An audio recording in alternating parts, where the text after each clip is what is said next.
When XMM-Newton was launched, we never were expecting it would last 20 years or more. XMM is an awesome mission.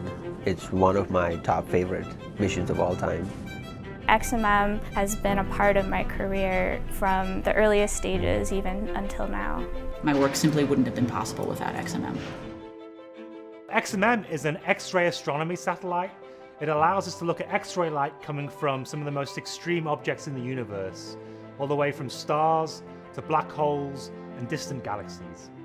XMM has influenced modern astrophysics by having great sensitivity and large collecting area in X-rays, which has addressed science questions which we wouldn't have been able to address otherwise. If you want to study extragalactic point sources, then XMM-Newton is essentially the only instrument out there if you want really good signal-to-noise in the data. Most recently, I've been using XMM data to look at the variability of X-ray light from material that falls into supermassive black holes.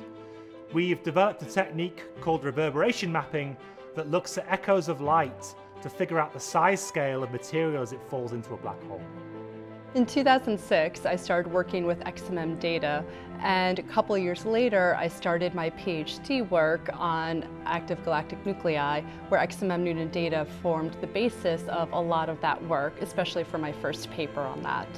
I started working with XMM data in the summer of 2000. That was when I started doing my Ph.D. research. I thought it was very cool to have been reading in high school about it being launched and then be able to really use the data from that same telescope in my graduate career to get my PhD from. My PhD, the majority of it was around searching for a certain type of radiation from galaxy clusters, and so we needed to characterize that really well.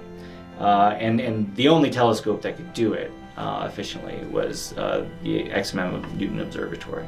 Actually, all of my thesis, except for the theoretical work, required XMM data. All of the active galaxies that I studied were data taken from the XMM archive.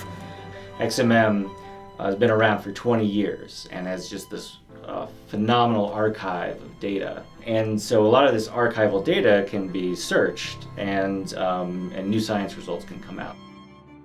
Without XMM, astrophysics would not be as far as it is today. There's certain science that XMM can do that other X-ray observatories can't. Time-domain astronomy is going through a revolution.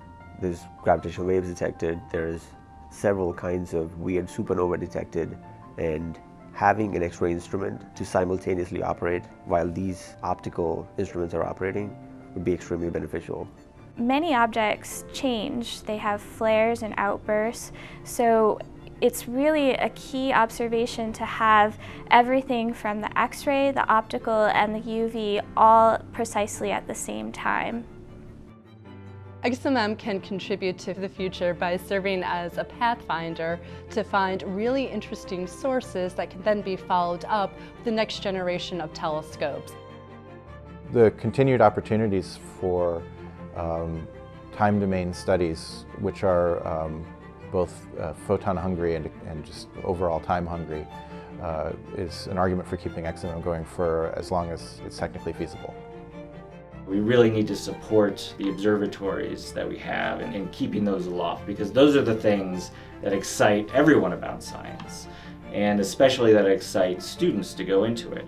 I would say that my career has really been inspired by XMM-Newton and has followed along it in a lot of different ways that I didn't expect. It's remarkable to me that XMM is still performing at the level it is 20 years after the mission originated, and really that's the best possible PR for the mission.